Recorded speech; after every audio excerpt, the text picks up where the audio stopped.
আমি আজকে আলোচনা করব চীনের এক দীর্ঘ এবং সমৃদ্ধ ইতিহাস নিয়ে, যা প্রাক আধুনিক যুগ থেকে শুরু করে আধুনিক চীনের ভিত্তি স্থাপন পর্যন্ত বিস্তৃত। শিক্ষার্থীরা, তোমরা যারা যারা ত্রিপুরা ইউনিভার্সিটির আন্ডারে বিএ ফোর্থ সেমিস্টারে পড়াশোনা করছো এবং তোমাদের যাদের মেজর সাবজেক্ট হিস্ট্রি রয়েছে, সে হিস্ট্রি পেপার 8-এ ফার্স্ট ইউনিটে তোমাদের এই যে টপিকগুলো রয়েছে, সেই টপিকগুলোর উপরে আমি আজকে তোমাদেরকে একটি ধারণা দেব। তো ক্লাসটি শুরু করার আগে তোমরা যারা যারা আমার চ্যানেলে নতুন, অবশ্যই চ্যানেলটিকে সাবস্ক্রাইব করে দেবে। এর ফলে যখনই আমি নতুন নতুন ক্লাস নিয়ে আসবো, সবার আগে তোমার কাছে পৌঁছে যাবে। প্রথমে আমি দেখব যে প্রাক আধুনিক বিশ্বে চীনের সমাজ এবং অর্থনীতি কেমন ছিল, ওই বিষয়টা। তো চীন বিশ্বের প্রাচীনতম সভ্যতাগুলোর মধ্যে একটি অন্যতম সভ্যতা। কৃষি ছিল তাদের অর্থনীতির মূল ভিত্তি, বিশেষ করে ধান চাষ। উন্নত সেচ ব্যবস্থা এবং কৃষি প্রযুক্তির ব্যবহার তাদের কৃষিকে সমৃদ্ধ করেছিল। চীনের যে অর্থনীতি, সেই অর্থনীতিতে বাণিজ্যও গুরুত্বপূর্ণ ভূমিকা পালন করত। রেশম পথ, যেটাকে সিল্ক রুট বলা হয়, চীনের বাণিজ্যিক সমৃদ্ধির একটি অন্যতম প্রতীক। চীন থেকে রেশম, চা, চীনামাটির বিভিন্ন বাসনপত্র ইত্যাদি পণ্য ইউরোপ এবং এশিয়ার বিভিন্ন স্থানে রপ্তানি হতো। চীনা সমাজ ছিল অত্যন্ত সুসংগঠিত এবং শ্রেণীবদ্ধ। সম্রাট ছিলেন সর্বেসর্বা। তার নিচে ছিল বিদ্বান আমলাদের একটি শক্তিশালী শ্রেণী, যাদের ম্যান্ডারিন বলা হতো। কৃষকরা ছিল সমাজের সংখ্যাগরিষ্ঠ অংশ। পরিবার এবং বংশ ছিল চীনা সমাজের মূল ভিত্তি। পূর্বপুরুষদের প্রতি শ্রদ্ধা এবং বয়স্কদের সম্মান করা ছিল চীনা সংস্কৃতির অবিচ্ছেদ্য একটি অংশ।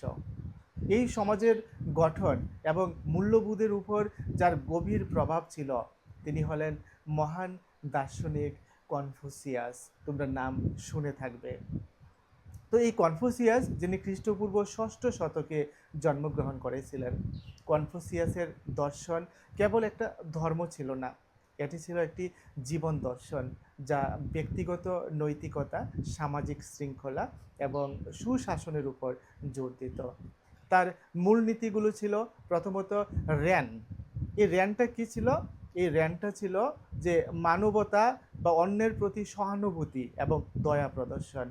2 নম্বর হচ্ছে লি।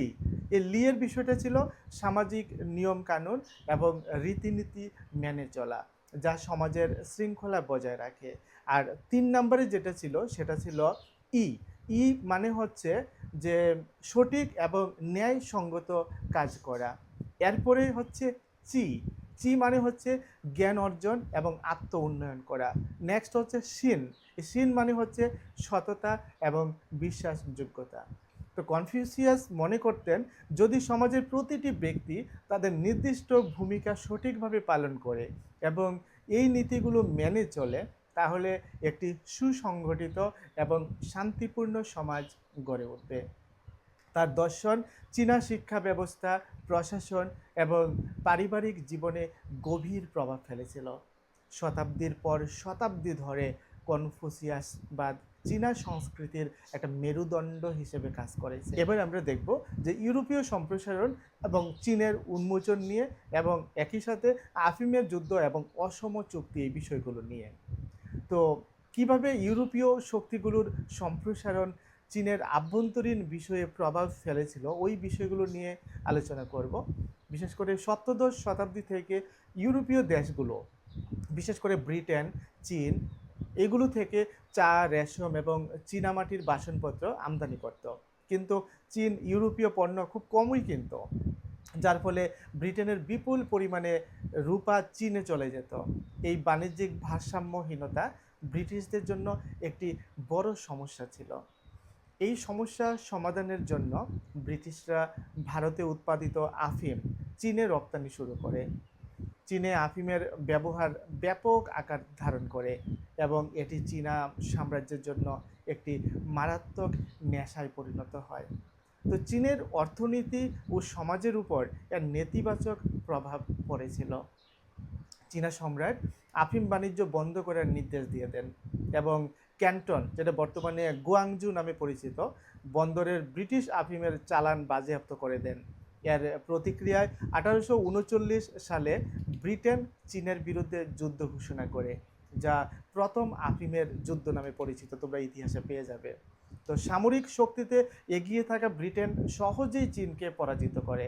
1842 সালে নানজিং চুক্তি, যেটা ট্রিটি অফ নানকিং নামে পরিচিত, এটা স্বাক্ষরিত হয়, যা ছিল চীনের জন্য প্রথম একটি অসম চুক্তি, যেটা হচ্ছে আনইকুয়াল ট্রিটি। এই চুক্তির শর্তগুলো কী ছিল? যেমন প্রথমত চীনকে বিপুল পরিমাণে ক্ষতিপূরণ দিতে বাধ্য করা হয়। দ্বিতীয়ত হংকং ব্রিটেনকে ছেড়ে দিতে হয়। তারপর ক্যান্টন ছাড়াও সাংহাই, নিংবো, ফুজেও এবং আময় এই 5টি বন্দর ইউরোপীয় বাণিজ্যের জন্য খুলে দিতে হয়েছিল। ব্রিটিশদের জন্য এক্সট্রা টেরিটোরিয়ালিটি, যেটা একটা সুবিধা ছিল, এই সুবিধাটা চালু হয়, যার ফলে চীনা আইনের অধীনে তাদের বিচার করা যেত না। তো পরে 1856 থেকে 1860 সাল পর্যন্ত দ্বিতীয় আফিমের যুদ্ধ সংঘটিত হয়, যেখানে ব্রিটেন এবং ফ্রান্স একসাথে চীনের বিরুদ্ধে যুদ্ধ করে। এই যুদ্ধের পর টিনসিন চুক্তি এবং পিকিং কনভেনশন এগুলো স্বাক্ষরিত হয়, তো যা চীনের উপর আরও কঠোর শর্ত আরোপ করে। তো বিদেশি শক্তিগুলো আরও বন্দর খুলে দেওয়ার, অভ্যন্তরে যাতায়াতের এবং মিশনারি কার্যক্রম পরিচালনার অধিকার তারা লাভ করতে থাকে। তো এই আফিমের যুদ্ধ এবং অসম চুক্তিগুলো চীনের সার্বভৌমত্বকে মারাত্মকভাবে ক্ষতিগ্রস্ত করে। চীনকে বলপূর্বক বিশ্ব বাণিজ্যে প্রবেশ করানো হয় এবং এর অর্থনীতি ও সমাজের উপর বিদেশি প্রভাব বাড়তে থাকে। চীনের মানুষের মধ্যে বিদেশি বিদ্বেষ বাড়তে থাকে এবং তারা বুঝতে পারে যে তাদের দুর্বল সামরিক শক্তি ও পশ্চাদপদ প্রযুক্তি আধুনিক বিশ্বের চ্যালেঞ্জ মোকাবেলায় যথেষ্ট নয়। এবার আমরা আলোচনা করব যে চীনাদের প্রতিক্রিয়া নিয়ে, যে তাইপিং বিদ্রোহ যেটা সংগঠিত হয়েছিল, 100 দিনের সংস্কার, তারপর বক্সার বিদ্রোহ, এই বিষয়গুলো নিয়ে। তো আফিমের যুদ্ধের ফলে চীনের দুর্বলতা এবং বিদেশি শক্তির হস্তক্ষেপের বিরুদ্ধে চীনাদের মধ্যে একটা তীব্র অসন্তোষ দেখা দেয়। এই অসন্তোষ থেকে বিভিন্ন ধরনের বিদ্রোহ ও সংস্কার আন্দোলন গড়ে ওঠে। তার মধ্যে একটা ছিল তাইপিং বিদ্রোহ, যেই তাইপিং বিদ্রোহটা 1850 থেকে 1864 এই সময়ের মধ্যে সংগঠিত হয়েছিল। এটি 19বিংশ শতকের মাঝামাঝি সময়ে চীনে সংগঠিত একটা বিশাল আকারের কৃষক বিদ্রোহ ছিল। তাইপিং বিদ্রোহ ছিল কৃষক বিদ্রোহ। হং শিউকুয়ান নামে একজন খ্রিস্টান, যিনি ধর্মান্তরিত ব্যক্তি, এই বিদ্রোহের নেতৃত্ব দেন। তিনি নিজেকে যিশুর ছোট ভাই এবং স্বর্গের নতুন সাম্রাজ্যের রাজা বলে দাবি করেন। তাইপিং বিদ্রোহীরা ভূমি সংস্কার, নারী পুরুষের সমতা এবং বিদেশিদের উৎখাত করার দাবি তোলে। এই বিদ্রোহ চীনের প্রায় অর্ধেক অংশ জুড়ে ছড়িয়ে পড়েছিল। কিং রাজবংশ বিদেশি শক্তির সাহায্যে এই বিদ্রোহ দমন করতে সক্ষম হলেও এটি চীনা সাম্রাজ্যের দুর্বলতা এবং জনগণের গভীর অসন্তোষ প্রকাশ করে। 100 দিনের সংস্কার, যেটা 100 ডেজ রিফর্ম নামে পরিচিত, যেটা 1898 সালে সংগঠিত হয়েছিল। তো চীন জাপান যুদ্ধে, বিশেষভাবে 1894 থেকে 1895 এই সময়ের মধ্যে চীনের পরাজয় চীনা বুদ্ধিজীবী এবং সংস্কারপন্থীদের মধ্যে জাগরণ সৃষ্টি করে। কাং ইউ ওয়েই এবং লিয়াং কিচাও, এগুলো সবগুলি চীনা শব্দ, যার কারণে শব্দগুলো এরকম হচ্ছে। এর মতো সংস্কারকরা সিজির কাছে আধুনিক শিক্ষা ব্যবস্থা, প্রশাসনিক সংস্কার, সাংবিধানিক রাজতন্ত্র প্রতিষ্ঠা এবং শিল্পায়নের প্রস্তাব দেন। সম্রাট গুয়াংজু এই সংস্কার প্রস্তাবগুলো গ্রহণ করেন এবং 1898 সালে 100 দিনের জন্য বিভিন্ন সংস্কারমূলক ডিক্রি জারি করেন। তবে রক্ষণশীল ম্যান্ডারিন এবং সম্রাজ্ঞী সিজির বিরোধিতার কারণে এই সংস্কারগুলো ব্যর্থ হয়ে যায়। সম্রাজ্ঞী সিজি ক্ষমতা কুক্ষিগত করেন এবং সংস্কারপন্থীদের দমন করেন। বক্সার বিদ্রোহের কথা আমরা বলতে পারি, যেটা বক্সার রিবেলিয়ন নামে পরিচিত, 1900 সালে সংগঠিত হয়েছিল। এটি ছিল বিদেশি শক্তি এবং খ্রিস্টান মিশনারিদের বিরুদ্ধে চীনা জনগণের আরেকটি বড় আকারের বিদ্রোহ। বক্সার নামে পরিচিত কিছু বিদ্রোহীরা ছিল যারা বিদেশি প্রভাবের কারণে চীনের ঐতিহ্যবাহী সংস্কৃতি এবং সামাজিক মূল্যবোধের অবক্ষয় রোধ এগুলো করতে তারা চেয়েছিল। তারা মনে করতো যে বিদেশি শক্তি এবং খ্রিস্টান ধর্ম চীনের প্রাকৃতিক যে ভারসাম্য এটাকে নষ্ট করছে। 1900 সালে তারা পিকিংয়ে, যেটা বর্তমান বেজিংয়ে অবস্থিত, বিদেশি দূতাবাস অবরোধ করে এবং খ্রিস্টান চীনাদের উপর হামলা চালায়। British, France, Germany, Japan, Russia, মার্কিন যুক্তরাষ্ট্র এবং অন্যান্য দেশ নিয়ে গঠিত 8 জাতি জোট, যেটা 8 নেশন অ্যালায়েন্স নামে পরিচিত, এই বিদ্রোহ দমন করে। বক্সার বিদ্রোহের পর চীনকে আরও বিপুল পরিমাণে ক্ষতিপূরণ দিতে বাধ্য করা হয় এবং বিদেশি শক্তিগুলো চীনে আরও বেশি নিয়ন্ত্রণ প্রতিষ্ঠা করতে থাকে। এই ঘটনাগুলো প্রমাণ করে যে চীনা জনগণ বিদেশি হস্তক্ষেপের বিরুদ্ধে ঐক্যবদ্ধ হতে পারছিল না এবং কিং রাজবংশও দেশের ক্রমবর্ধমান সমস্যা সমাধানে ব্যর্থ হচ্ছিল। এবার 4 নম্বরে আরেকটা টপিক 1911 সালের বিপ্লব, এই বিষয়টা নিয়ে আলোচনা করব। এটার কারণ কী ছিল, ফলাফল কী হয়েছিল, সান ইয়াতসেনের ভূমিকা কী ছিল। তো আফিমের যুদ্ধ, তাইপিং বিদ্রোহ, 100 দিনের সংস্কারের ব্যর্থতা এবং বক্সার বিদ্রোহের মতো যে ঘটনাগুলো, এগুলো কিং রাজবংশের দুর্বলতা সম্পূর্ণভাবে প্রকাশ করে দেয়। এই প্রেক্ষাপটেই 1911 সালের বিপ্লবের বীজ রোপিত হয়। 1911 সালের বিপ্লবের যে কারণগুলো ছিল, এগুলোর মধ্যে কিং রাজবংশ চীনের ক্রমবর্ধমান সমস্যা মোকাবেলায় ব্যর্থ হচ্ছিল। তারা আধুনিকীকরণ এবং সংস্কারের প্রয়োজনীয়তা উপলব্ধি করতে পারেনি। তো বিদেশি যে শক্তিগুলো, ওইগুলো চীনের উপর রাজনৈতিক ও অর্থনৈতিক নিয়ন্ত্রণ প্রতিষ্ঠা করে চীনের সার্বভৌমত্বকে ক্ষতিগ্রস্ত করেছিল। বিদেশি আগ্রাসনের মুখে চীনা জনগণের মধ্যে তীব্র জাতীয়তাবাদের জন্ম হয়েছিল। তারা একটি শক্তিশালী ও স্বাধীন চীন দেখতে চেয়েছিল। সমাজে ব্যাপক দারিদ্র্য, দুর্নীতি এবং অসাম্য ছিল। কৃষক ও শ্রমিক শ্রেণীর মধ্যে অসন্তোষ বাড়ছিল। 100 দিনের সংস্কারের ব্যর্থতা প্রমাণ করে যে কিং রাজবংশের অধীনে শান্তিপূর্ণ সংস্কার সম্ভব নয়। সান ইয়াতসেন এবং তার দল বিপ্লবী আদর্শ প্রচার করে জনগণকে সংঘবদ্ধ করেছিল। সান ইয়াতসেনের ভূমিকা কী ছিল? যেমন সান ইয়াতসেনকে আধুনিক চীনের জনক বলা হয়। তিনি পেশায় একজন ডাক্তার ছিলেন, কিন্তু চীনের দুর্দশা তাকে বিপ্লবী হতে অনুপ্রাণিত করেছিল। তিনি বিদেশে লেখাপড়া করেছিলেন এবং পশ্চিমা গণতান্ত্রিক মূল্যবোধ দ্বারা তিনি প্রভাবিত হয়েছিলেন।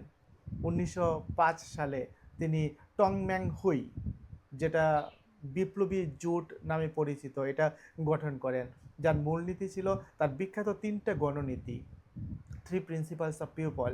যেমন প্রথম নীতিটা ছিল মিনজু জুই। এই মিনজু জুইয়ের বিষয়টা কী ছিল? যে মাঞ্চু কিং রাজবংশকে উৎখাত করা এবং বিদেশি শক্তির প্রভাব থেকে চীনকে মুক্ত করা। 2 নম্বর যেটা ছিল মিন কুয়ান জুই, এর মানে কী ছিল? একটা প্রজাতান্ত্রিক সরকার প্রতিষ্ঠা করা। আর 3 নম্বরে ছিল মিনশ্যাং জুই। এই মিনশ্যাং জুই কথাটার অর্থ ছিল যে ভূমি সংস্কার এবং জনগণের জীবনযাত্রার মান উন্নয়ন করা।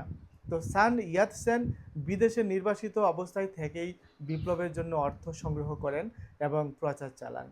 তিনি চীনের বিভিন্ন প্রদেশে বিপ্লবী সেল গঠন করেন এবং বিপ্লবী ধারণা ছড়িয়ে দেন।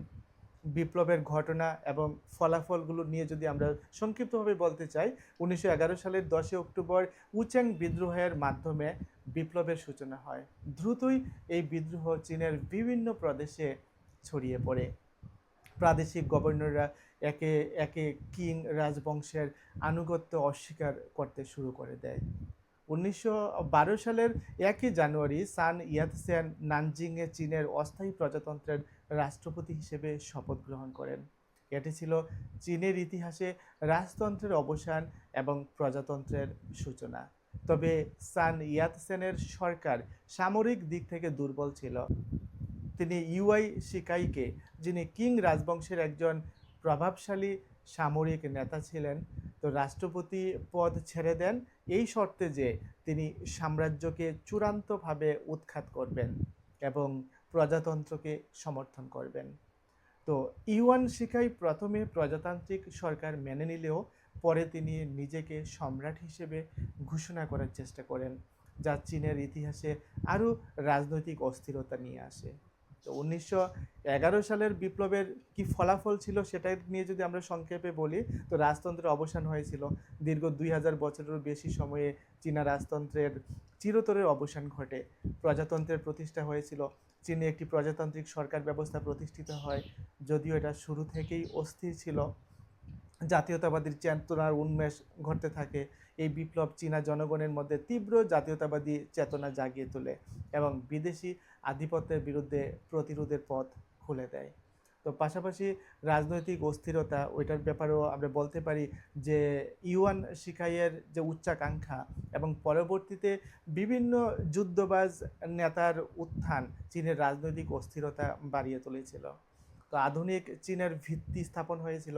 এই বিপ্লব আধুনিক চীনের ভিত্তিও স্থাপন করেছিল খুব মজবুতভাবে।